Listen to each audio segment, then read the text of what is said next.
టైమింగ్లో gap ఉండదు మన సినిమాలో.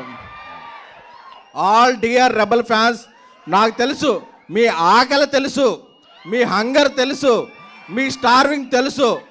అన్నిటినీ కూడా జాన్ 9th అరిస్తో మొదలైతే ఒక 9 రకాల ఐస్ క్రీమ్స్తో భోజనం చేస్తే ఎలా ఉంటుందో అలా ఒక మహారాజా తాలీజ్ ద రాజా సాబ్. ఎందుకంటే ఒక్కోసారి మనం పాన్ ఇండియా సినిమా కదా, 6-11కి ఇచ్చేద్దాం అనుకుంటాం. తర్వాత కన్నడ సినిమాలో కన్నడ లిరిక్లో ఒక గ్లిచ్ వస్తే, మలయాళం లిరిక్లో ఒక గ్లిచ్ వస్తే. అందుకని అంటే మనం కూడా ఇంత పెద్ద సినిమా ఇన్ని లాంగ్వేజ్ చేయడం ఫస్ట్ టైం కదా, సో సారీ. అప్పుడప్పుడు నాకు ట్విట్టర్లో వస్తుంటాయి మెసేజ్లు, ఏంట్రా ఇంకా అప్లోడ్ అవ్వలేదు ఏంట్రా అంటే కోపం వచ్చేస్తాయి. అరే ఆగరా వచ్చేస్తుందిరా అని చెప్పి. ఎందుకంటే మీరు నేను వేరే అనుకోలేను. ఎందుకంటే రాజా సాబ్కి ఇక్కడ నేను ఉన్నా, కల్కి నేను అక్కడ ఉన్నా. సో అందుకని చెప్పి నా కోపం ఆగరా, నువ్వు టెన్షన్ పెట్టేస్తే ఏ ఫైల్ అప్లోడ్ చేయబోయి ఏ ఫైల్ అప్లోడ్ అయిపోద్దా అని చెప్పి టెన్షన్ వచ్చేస్తాయి. కానీ ఎప్పుడు ఈ సింగిల్స్ అవ్వచ్చు, టీజర్ అవ్వచ్చు, ట్రైలర్ అవ్వచ్చు, ఎప్పుడు ఏ ఫైల్ అప్లోడ్ అవుతుంది కదా, జాన్ 9th అప్లోడ్ అయితే బ్లాక్ బస్టర్ ఫైల్. ఎందుకంటే మీకు టీజర్ రిలీజ్ అప్పుడు టీ షర్ట్ వేసుకొని చెప్పా, మన క్యాప్షన్ ఏంటి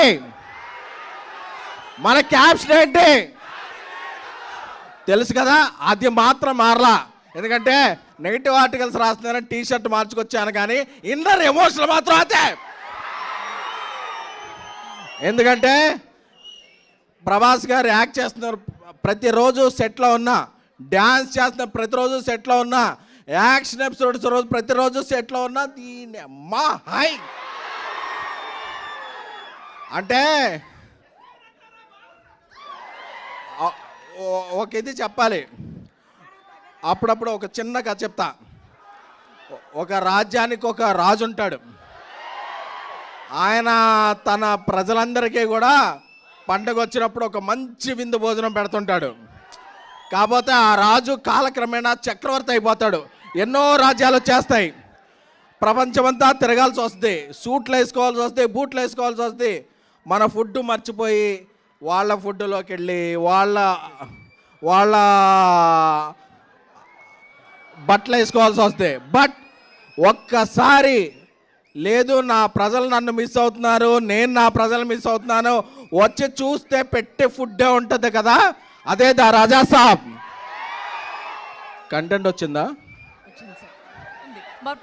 కంటెంట్ వస్తే ఒకసారి కంటెంట్ చూసి మాట్లాడుకుందామా? అప్పుడు చాలా ఎక్సైట్మెంట్ ఉంటుంది.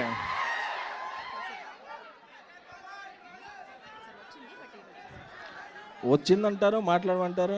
వాళ్ళతో నేను ఏదైనా ఫ్రాంక్ గా చెప్పాలి.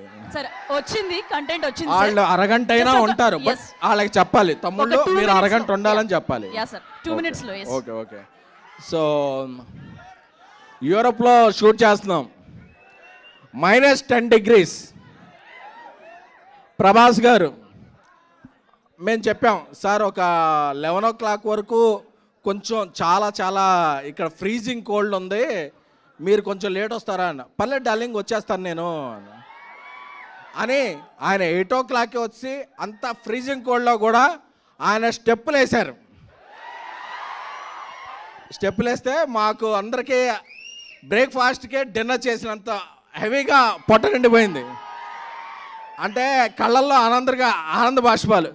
ఎన్ని రోజులైంది అసలు, ఎన్ని రోజులైంది ఈయన ఇలా చూసి అని చెప్పి ఇది అంటే, డార్లింగ్ మీరు పర్లేదు కదా, లేదు డార్లింగ్ నా ఫ్యాన్స్ చాలా మిస్ అవుతున్నారు నన్ను ఈ మధ్య, నేను ఒక ఈ రేంజ్ సినిమాలు చేయటం వల్ల, ఆ టైప్ ఆఫ్ కథలు చేయడం వల్ల నా ఫ్యాన్స్ అందరూ మిస్ అయ్యారు.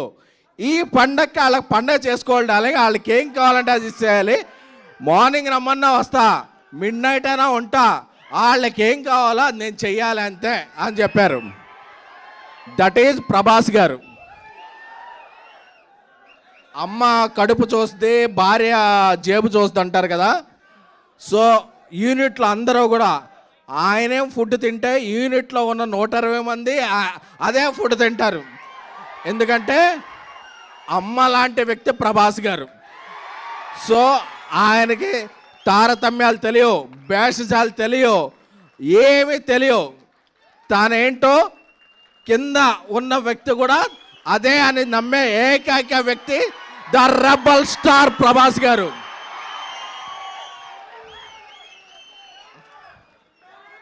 అంటే ఆయన గురించి చెప్పుకుంటుంటే ఒకటి కాదు, రెండు కాదు, ప్రతిరోజు ఒక ఎక్స్పీరియన్స్, ప్రతిరోజు ఒక ఎక్స్పెరిమెంట్. అంటే ఈ సినిమాలో ఇంట్రో సాంగ్ ఉంది, మెలోడీ సాంగ్ ఉంది, ముగ్గురు హీరోయిన్లతో కలిపి సాంగ్ ఉంది.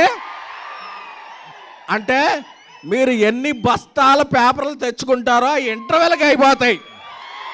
సెకండ్ హాఫ్కి మళ్ళీ బయటికి వెళ్ళి తెచ్చుకోవాలనే పరిస్థితి. ఎందుకంటే మీరు ఈ మధ్య చూసిన సినిమాలో ఆయన ఆ సబ్జెక్ట్స్ దృష్ట్యా సాంగ్స్ లేవు, స్టెప్పులు లేవు, హీరోయిన్ లేరు, రొమాన్స్ లేదు, ముద్దు ముచ్చట్లేవు. అన్నీ కలిపితే the Raja Saab pan India film. అప్పుడప్పుడు కొందరు అడుగుతుంటారు, మారుతి గారు ఇంతకుముందు ఈ రేంజ్ సినిమా తీయలేదు కదా, ప్రభాస్ గారితో ఎలా తీశారని.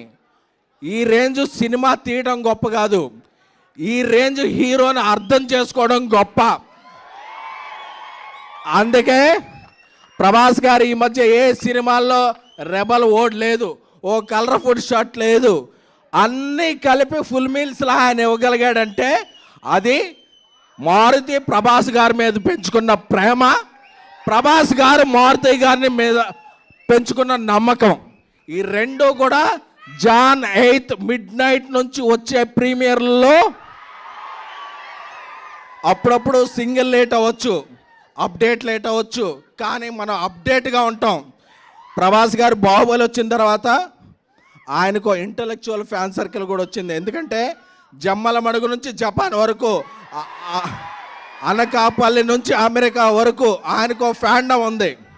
ఇందులో వింటేజ్ ప్రభాస్ గారిని మిస్ అయిన ఫ్యాన్స్ ఉంటారు, ఇంటలెక్చువల్ ఫ్యాన్స్ ఉంటారు. అందరికీ ఒకటే మాట చెప్తున్నా, రోజు social media, Twitter, Snapchat, Instagram, ShareChat అన్నిట్లో ఉంటా. నేను ఒక మాట చెప్పేస్తే రేపు వెళ్ళిపోలేను. బట్ ఈ అన్ని ఒట్లో ఉన్న వాళ్ళందరూ కూడా సాటిస్ఫై అయ్యే సినిమా జాన్ 9 ద రాజా సాబ్. ఎందుకంటే మీకు ఎమోషన్ తెలుసు, నాకు ప్రమోషన్ తెలుసు. విశ్వప్రసాద్ గారు ఆయన సినిమా విజన్ ఎలా ఉంటుందో, ఆయన సినిమా కమాండ్ ఎలా ఉంటుందో మీకు తెలియదు. బట్ మిరాయ్ అనేది ఒక టీజర్, రాజా సాబ్ అనేది ఒక సినిమా. తమన్ డార్లింగ్ ఇప్పుడు ఇక్కడికి రావాలి కాబట్టి కొత్త సాంగ్ ఈ కొన్ని లేట్ అవుతుంది, నేను ఇక్కడే ఉంటాను. నేను ఆ ఫ్యాన్స్ని ఫేస్ చేయడం కాదు, ఇక్కడ లక్షల మంది నాకు ట్వీట్లు కొడుతున్నారు, వాళ్ళందరినీ సాటిస్ఫై చేయాలని చెప్పి తను అక్కడే ఉండి సాంగ్ పంపించాడు. ఇప్పుడు లోడ్ అవుతుంది. ఏం లేదు, చిన్న ఒక టెక్నికల్ డిజ్, ఒక టిఫ్ ఫైల్ బదులు డీపెక్స్ ఫైల్ బదులు టిఫ్ ఫైల్ అప్లోడ్ అయింది. అందుకే మీరు ఇక్కడ వెయిట్ చేయాల్సి వచ్చింది. మన ఇదేంటంటే ఇక్కడ మీ అందరికీ చూపించేస్తే అది రికార్డ్ చేసి ట్విట్టర్లో పెడతారు, అప్పుడు